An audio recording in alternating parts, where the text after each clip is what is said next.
Hello, hello. I decided I'm going to take off my shoes. Hi. Holy crap, 44 people. Oh! Whenever I've done these before, it's just been like a fluke, not like letting people know I'm getting on, so now it's different.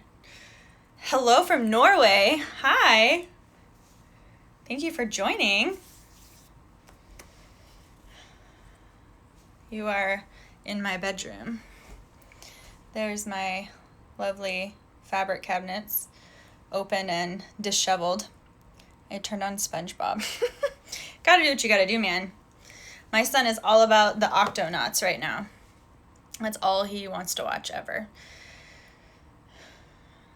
I'm just gonna wait a couple minutes and let people see the notification or get on. From Australia, hello. Ooh, 2 people from Australia. Hi. That is so fun. It's so crazy what the internet can do with connecting people from all over the world. Sweden. Holy mackerel. Daniel Tiger. We did watch Mr. Rogers' Neighborhood this morning, like the original, and he kept saying Mr. Robinson's Neighborhood. And I was like, Mr. Rogers is the name. Like, I got lipstick. Hello. Okay. Oh, Lindsay just joined. Hello. So I am kind of just going to see where this takes me. Anybody that has questions. The majority of what I want to talk about is more how to use kind of my theories with Meadowland specifically. So freaking hot in Sydney. I wish. It's like 30 some degrees here in Portland. Fahrenheit. Okay, so I got out my pattern. And so for the Meadowland quilt along, I am suggesting like the standard size we're going to be making is this size, which is considered the large throw, which finishes at 64 inches by 80 inches. And technically there's 3 options like for materials.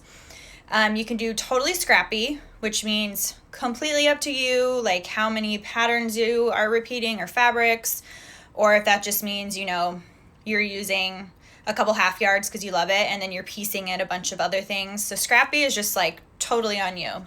Do what you want. For this, my sample is the 10 half yards. And then the other option is 20 fat quarters. So depending on what size you choose to make, or if you upsize it to personalize it to yours, will kind of depend on what your material requirements are. The very basics though, is it's a block pattern and we'll be making the 20 block version. So if you're doing fat quarters and say you want 25 blocks, that means you need 25 fat quarters. So per fat quarter is per block. And then if you're wanting to do half yards, from every half yard you get 2 blocks. So that's why you would either need 20 fat quarters for the fat quarter style, or you need 10 half yards for this. And the only really difference besides like your fabric cut is with the fat quarters, doing 20 fat quarters, for the most part you're going to get a lot more variety in your final look. Even if you have very similar, it's just 20 prints or solids, where you get a little bit more consistency if you do your half yards and you just have more repeats of the fabric. So like, as you can see here, I have one like light blue. So you have light blue, light blue, light blue, light blue, light blue, light blue. And so anyways, there's just like more consistency through your quilt. So it's up to you. But what I would say is if you're even, depending on if it's fat quarter or half yard, doesn't really matter. I typically, when I am designing a fabric pool or thinking through, I usually like to have either kind of like an inspiration fabric, an inspiration color palette, almost like, say you want sunset colors. So you kind of know in general what colors you're going to want to, what's it called? What kind of, what the hell am I saying? The kind of colors, you want to use. And so I say if you're doing the half yards, I would probably stick to like 2 to 3 kind of color families and then build out through that. So that would mean you get like 3 yellows, 3 blues, and then 4 pinks or whatever. So that would be 10. Same thing if you're doing fat quarters.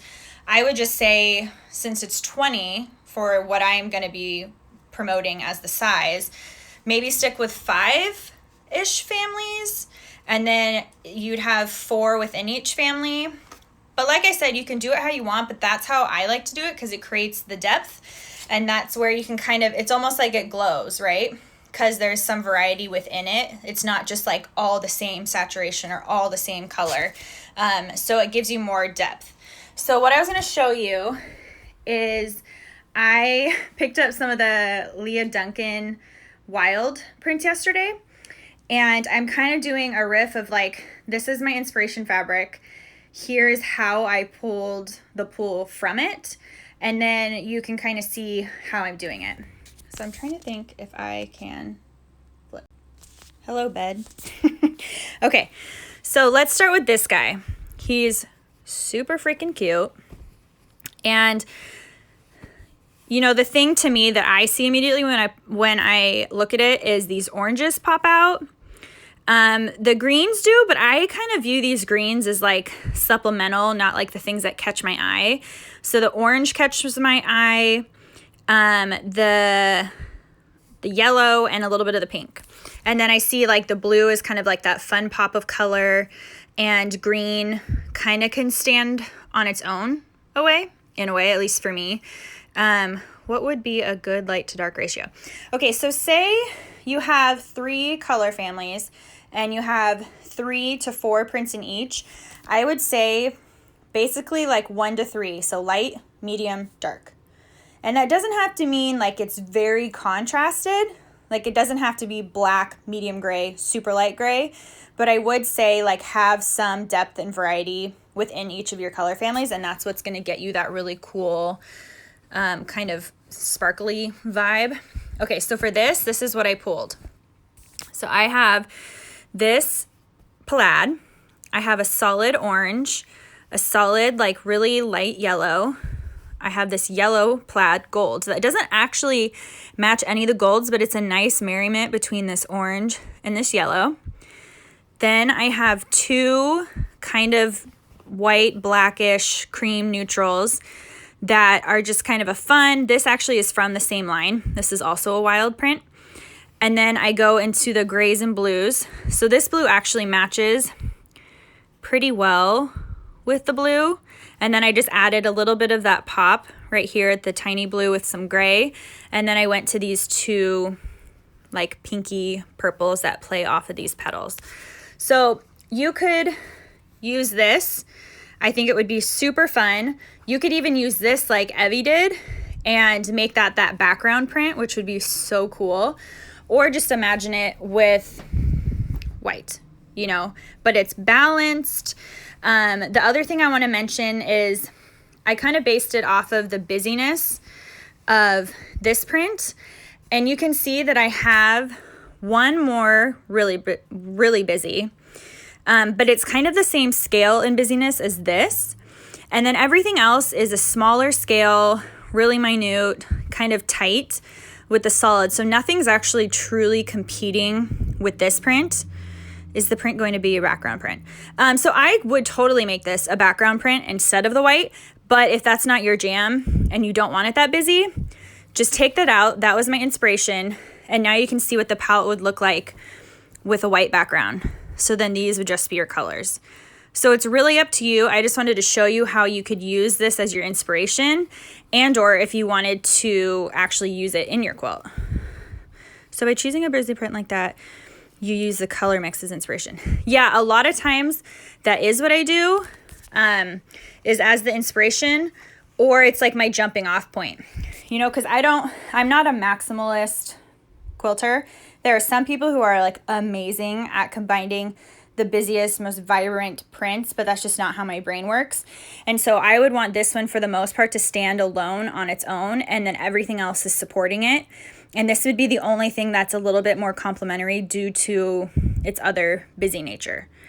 Okay, so I'm taking that same idea, and it's another Leah Duncan. This is the one I'm like the most obsessed with. I got 2 yards of this because it's so beautiful. So with this guy, you can see obviously it's very bold and dark. This is black background and all these little fun pops of color. So I took that same concept and made this pole. So here's how I was doing it when I was pulling the fabric from my cabinet.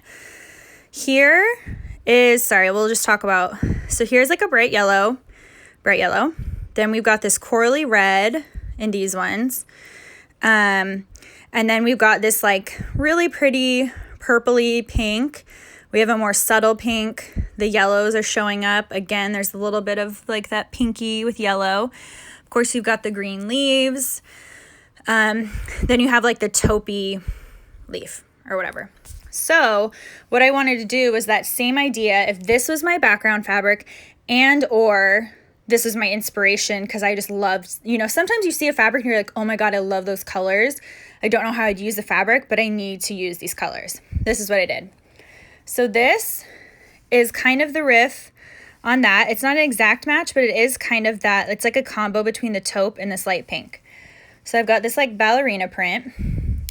Then I wanted to pretty decently match in a solid the pinks, pinky purples. Again, I wanted to highlight the little pops of color, but not make it be like the color. And so I have this, I don't even know, I think these are all Kona, but they're just scraps. So they're not, don't look at these as like the actual cuts I'm using. Then I also wanted to highlight the yellow.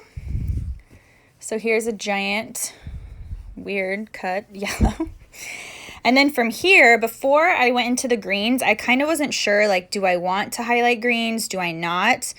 Or do I want the greens to be like standalone? Because they're everywhere in this print and they're pretty dominant as well as the black. So that's why I wouldn't want to so much highlight them, is kind of let them stand on their own or use a different color in the green family that is like supplemental. So instead of going straight to greens, I was like, well, here's a really fun plaid. Again, small scale. It lightens it up a little bit, but you totally get those pinks and orangey reds in this guy.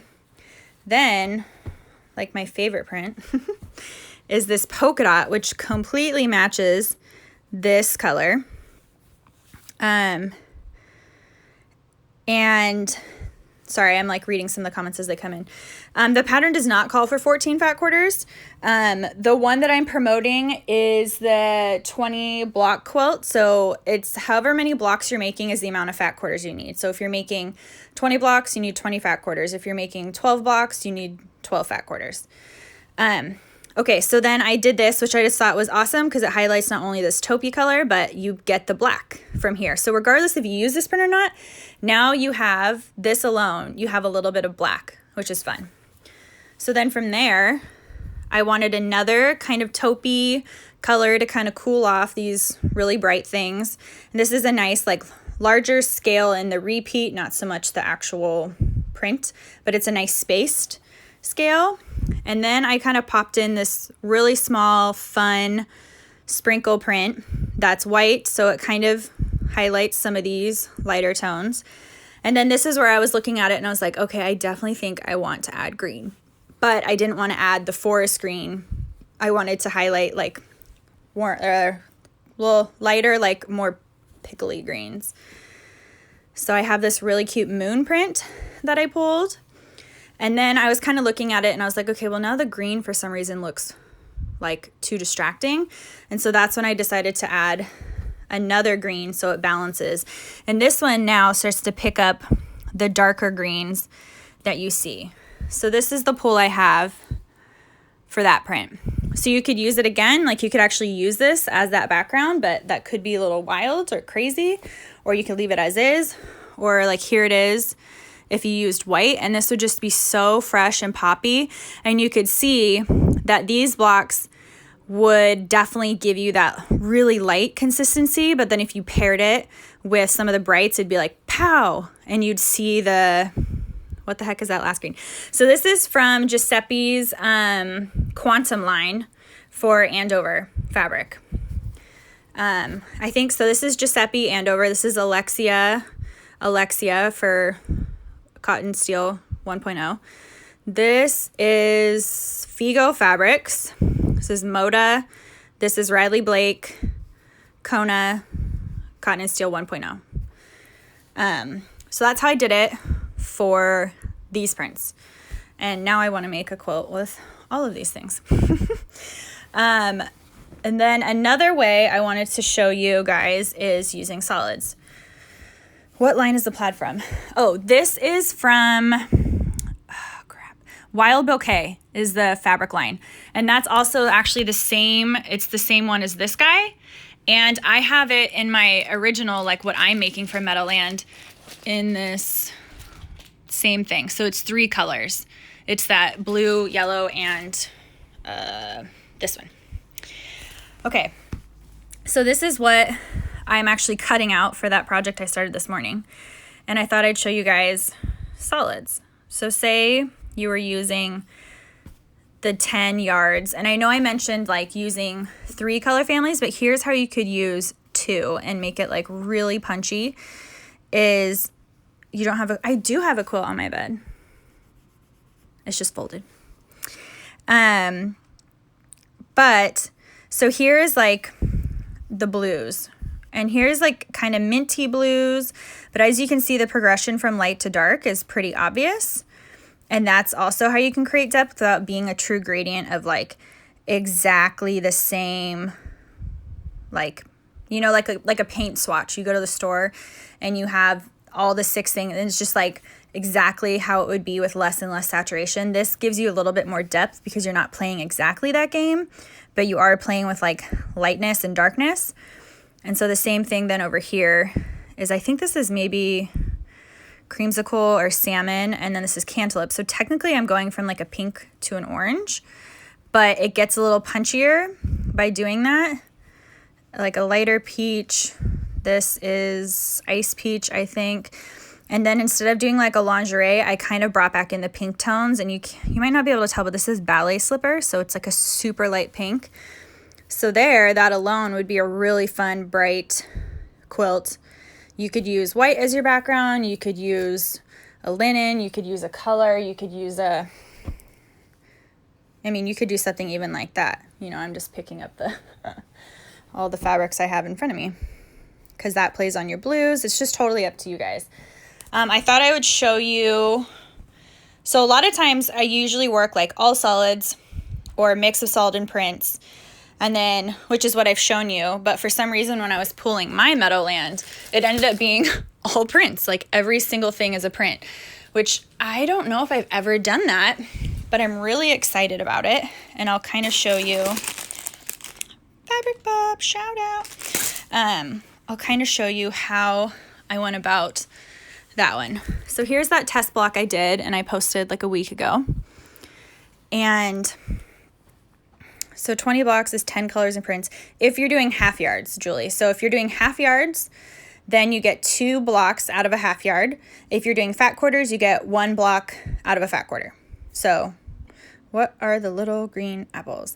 Oh, so these are actually a metallic gold, and these are, I want to say Riley Blake. Hold up. What goes through your head when trying to mix in our blocks for Meadowland? Like once they're already sewn together, like when I'm playing with my layout, or before. Here is, it's Riley Blake, Let Them Be Little line. Oh, I would totally mix solids and prints in the same block, for sure. I think if you did all solids and then all prints in a block, it would look too contrasted. So I think you need to mix, or at least that I would definitely recommend mixing it, so then it makes sense that like your eye can rest on a solid and then can get a fun pop with a print. But if you were to have like one block that's all prints, one block that's all solids, I feel like they would look, your eye wouldn't know where to go, is how I'm thinking it. Okay, so here, so this is like this is kind of scrappy because there's a lot of prints. But so here's where I'm starting, is a black. Then I have a black with like a linen. And I'm only doing 2 blacks. Like it's one thing if you're doing a black and white quilt or, it's a monochromatic quilt. But when you want just black a little bit in it, I feel like you don't need a lot of it for it to stand out. And so I just have the 2. And I'll mention that there is black in my background fabric. So it kind of, it's not so out of the park that it doesn't make sense. So that kind of helps tie it all together. But I really wanted like bluish teals, light greens. Like I wanted kind of that sea color because I love blue, but for some reason I don't sew with it all that often. So this was like my test to do it. So I kind of keep adding, and you can already see like it's all prints, but the scale, the variety, the size of the repeats are different, which also I believe adds depth to it. Now I'm starting to add some brighter blues. Here's a good example of how fabrics can relate to each other. So this is not black, but it's really dark navy, and it kind of now pulls those together. Here's how I'm now using kind of this darker blue to correlate here so that then I can add a lighter poppier blue. These are Tula, which I'm excited to use. And then I'm kind of like, okay, this is pretty saturated and fun, so let's bring it down just a little bit and add some more neutrally colors, still within the same colorway, but this will be where your eye can kind of rest and can create depth in a block. And so I have a couple of these like steely gray blues. I add in another plaid. This will be the lightest color, and it's a light blue, looks like graph paper, essentially, a light blue graph paper. I did not have an inspiration piece for this. I just knew in general I wanted those sea colors. And so I kind of just started looking through my fabric I had and picked. I guess I did go to Modern Domestic for a couple of these because I felt like I was lacking in some variety. And if there were to ever be an inspiration, it would be this guy. Because you can see it has like the blacks, the navies, goes teals, got some greens, and then you start to get these like golden greens, a little bit yellow. So this, I would probably say if there were an inspiration piece, it would be this really pretty plaid. So then I'm kind of like through these darker black blues, and now I'm starting to bring in the greens, and then from the greens I'll work towards the teals, if that makes sense. So greens, whoops. Here's like a fun bright pop. I love the variety of like doing some muted ones and then just a really turned up version. Here's adding some more of the mustards, golds. And as you can see, these scales it is different. Like here's some larger, tiny scale, larger scale purely in design, and then the space in between them to really tight. Here's a plaid, so that's just different. Little bit looser. Again, this guy comes in from Juicy Juice. And then here's a fun way that I mixed. So most all of these have been pretty monochromatic within each one. This is the only one that really pops like a very different color, like the pink. And so I wanted to have a couple of those in this pool so that it just adds a tiny bit of like variety, something for your eye to go towards. And so this is a fun one that I found, that now you have those neutrally colors, kind of like this. You have the greens and you have the variety of blues in it. So I thought that's a really fun way that it almost pulls the whole palette together. And then from there is where I start to switch a little bit to like the minty, teal-y colors. This is another Giuseppe one from his Quantum line. So it's just this really pretty teal, and it starts to pull in these colors, which is also, sorry, this is Giuseppe too. So they kind of, I'm almost balancing it as I go. Then this one, this is Cloud9 Fabrics. Here is a really fun teal that now brings in the goldy greens. Another Giuseppe one is coming up, if I can open it. So now I'm getting a little bit out of the teals, or the greenies, and going more towards teal. And then I've got this guy, which I freaking love. Such a pretty woven. From there, I would go, gotta add this one in. Would it be okay to add a batik fabric? Oh, totally. I think batik. So for me, I sew with 100% cotton.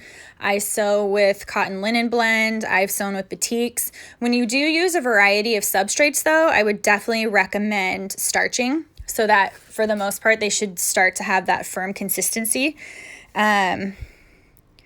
Oh, I'm obsessed with fabric. That's how I can remember lines a lot of times. Plus, so many people ask me that I try to make sure I remember so I can inform them. So this was the last one, which is just so pretty. So it kind of balances now the darkness over here. And I realized I forgot to put this guy in, but he would go, where would I put him? I'd probably probably put him like here. So you can just see how my brain works. You can see that I used him in my test block. So I pulled this whole thing and I was like so obsessed with it. Oh, somebody asked how many colors do you need for this pull? And this pull is just, I'm going Scrappy. So I don't even know, like say this print, I might use for only this part one time in a block, or I might be obsessed with this print and be like, I'm going to use it 4 times for these. Like I'm just doing whatever the heck I want. So I'm not following exactly to my material requirements. I'm just going Scrappy. So I think I technically have like 28 fabrics pulled, but I don't plan on making 28 blocks unless I can't stop, which is possible. And so when I was looking at this, I remember stepping back being like, holy crap, I didn't use any solids, but I don't feel like I'm missing anything. Like I think it feels balanced to me. And so then when I was looking at what to use for the background, I almost felt like, well, I can't use a solid now. Like I got to play up this really fun, punchy thing and make sure I'm using a print. But I wanted something that would pull it all together, wouldn't compete, still has like a good amount of solidness to it. And that's when I found the really cute little fruit dots. So this is the background, and then this is the one tester block I've made. And so as you can see, like these will be, once all the blocks are together, these will be the background fabric. But I think it'll be a really fun way to pull in like the golds too. You get the pop of the black. I'm so excited to keep making more of these. If you do a Scrappy version, how do you go about choosing for each block? Does it just depend on the size of fabric you have? Yeah, so like Scrappy, you could literally use these baby cuts, for your windows. It just really depends on what fabric you have at home. In the pattern, it shows you like how you make one block. And so you would just have to go block by block and be like, okay, well, this one I have enough to make these inside pieces, so I'll make that the inside of one. But I only have this one print that I love of these, but oh my gosh, that'll be the window panes. So it's really up to you. So for me, I'm just working block to block on this quilt. I am not going to be pre-cutting a ton of blocks. I'll probably do like 4 blocks at a time and just cut as I go and then decide, oh, I think I'm missing some of this, or I want like this color to stand out more, so I'm going to make it more prominent in another block, something like that. How do you recommend someone start if they don't have a stash to pull from? So a great way to start is just starting by using a designer bundle. So, because most designer bundles are going to come pre-balanced palette-wise. I could pimp myself out and say, you could use this bundle, but I want to show you what I mean. Let's see. Okay. So here is a lot of things, but here's a really pretty, this is Kim Kite's last line that she did for Cotton and Steel. And if you wanted to do a fat quarter bundle, like look at, this is already, the scale's already set. The palette is beautiful together. There's different variety in color. They all go well together. So something like this would be a great way to go if you're overwhelmed doing your own pool, or like you said, you don't have stash to choose from, is just doing a designer bundle and then you're set. How do you store your scraps? Not very well. They go into a crazy bin, or I get rid of them or give them to people who sew tiny. The thing is I don't sew small. Like, I'm not a small sewer. I don't make tiny pouches. So for me, usually when I'm sewing, I do need a more significant size cut of fabric. But like right now, these are a bunch of scraps from when I was making all my Kona quilts. So it's a little haphazard currently, but that's kind of how I would explain how to kind of go about it. Let's see. Oh, so for Lindsay's quilt, the one I just finished, I'll show you guys kind of how I did this pull. So here, I can't believe it's still hanging. Usually quilts fall down like in a hot second.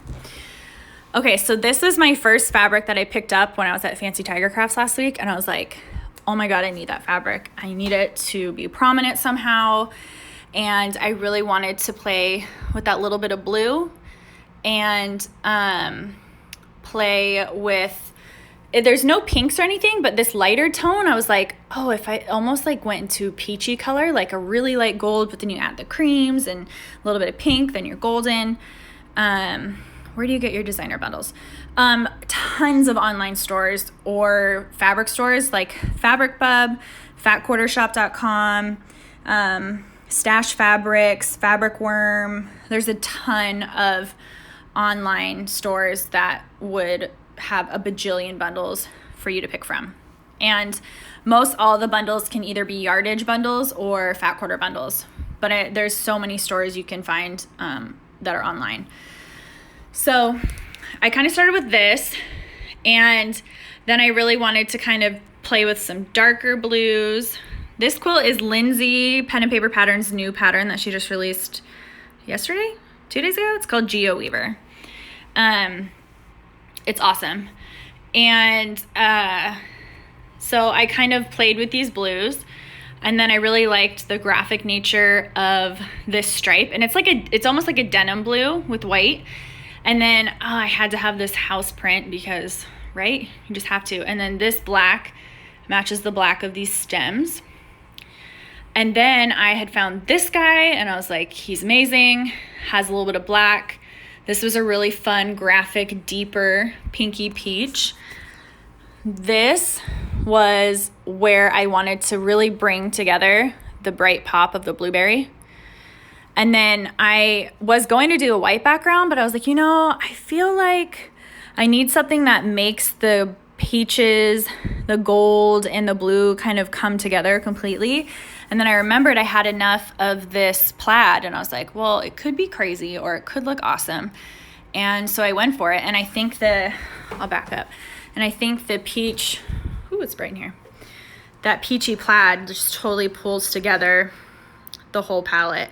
So again, this is a fully print quilt, no solids, which is kind of crazy for me. But yeah, you guys should go get this. It's on sale too. Here's a bunch of those fabrics I got in earlier. But anyways, so I don't know, I've been on for half an hour. Do you guys have, the big box stores just never have what I'm envisioning. I like to be able to see and feel before I buy. Yeah, I don't really know of many places in Salem just because I'm never down there, but I love, like, if you ever come to Portland, I love Modern Domestic, and they have fat quarter walls in both their shops, so you can just buy fat quarters and mix and match. Cool Cottons is really cool too, also in Portland. But yeah, I don't really know too much, but the Lake Oswego Modern Domestic would be closer to you in Salem, just right off the 5, right kind of by on the other side where Crate and Barrel is, kind of by Bridgeport. But yeah, so that's kind of how I play with fabric, how I mix and match. Somebody I know asked me just a minute ago, like, the ratio between using prints and solids if you're mixing them. And it's kind of the same thing. Like, I don't know if I would do half and half. Let me see what I've done before I actually talk about this. Okay. I'm going to turn this back around. Hold on. Okay. So here's that one pull. Regardless if you're using this as your background or if you're using a white, here we've got, so this is 10, which would be if these are all to be half yards. So I've got 1 print, 2, 3, 4, 5, 6, 7, and 3 solids. And you can tell the solids are like the punch. Like, they're the ones that are going to smack you in the face. So they can kind of stand out on their own and they don't have to be wild and crazy prints. So this one was a 7:3 ratio. As I fold stuff over. Here was the other one. And this one's only a 2:8. So regardless of this is your background or not, I've got 1, 2. Only 2 solids in this 8 pool. Can you tell us what colors you pulled for the sunflare quilt? Which sunflare? I made 2, the solids or the one that was the stripe prints for Lady Di Brown. Do you buy most of your fabric online or in a local store? Most of my fabric I buy, actually I'm pretty half and half.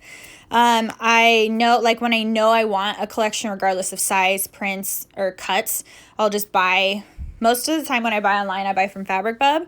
When I'm buying in person or, I'm kind of like playing with an idea or I have, say I didn't have these 2 and I'm like, okay, I'm really close, but I don't know what other prints. I would take these with me into a store and kind of fiddle around until I found it. So I'm kind of half and half between store and online buying. Solid sunflare. Oh yeah, so the solid sunflare, all of my colors are listed in my blog post I have for that pattern.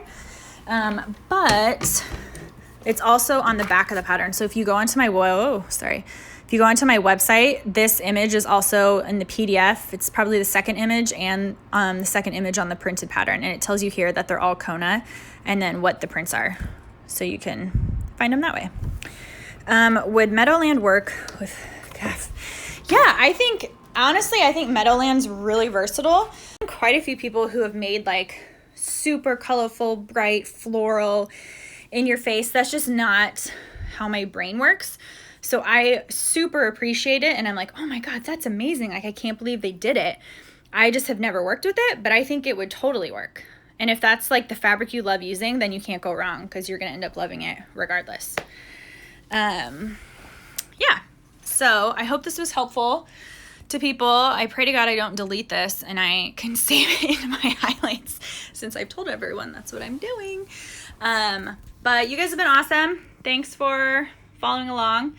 And I can't believe the quilt along starts in like 2.5 weeks. So have fun picking your fabrics. And if you guys do have like any huge questions or you're super concerned about a fabric pool, email me and I'll try to get back to you. And yeah, then I should be able to save this and you guys can reference it later on. Oh, I'm so glad it was helpful. You guys, I really could talk about fabric and play with fabric all day long, so I could be on here for like 3 more hours, but I should probably get going. Thanks, I'm ready to start. Awesome. Yay, I'm so glad. Okay, thank you guys. Now I'm gonna try not to delete this. Wish me luck. Okay, adios.